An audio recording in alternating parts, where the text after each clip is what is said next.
Question 7 reads information about advertising via pamphlets and television separately is given in the table below.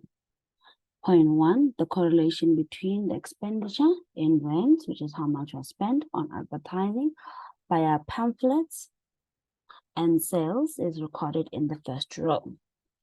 The correlation between the expenditure in television advertisements and sales is recorded in the second row.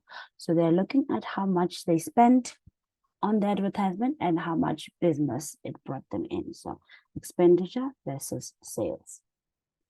And here is our table. They have given us the line of the best fit, which is also looking at the outliers.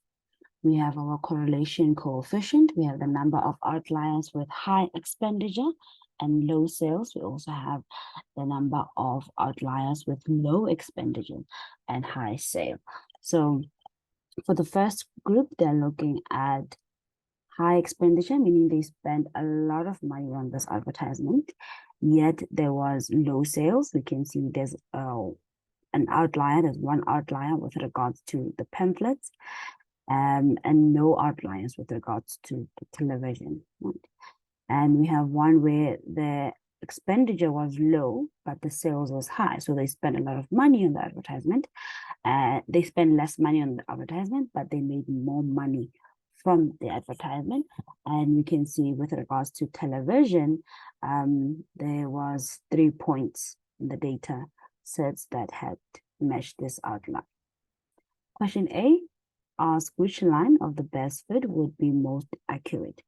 For this question, we would be looking at the correlation coefficient. This is because the correlation coefficient is measuring the strength of the linear relationship between the two variables, so between the expenditure and the sale. And we can clearly see that the most accurate one would be the pamphlet.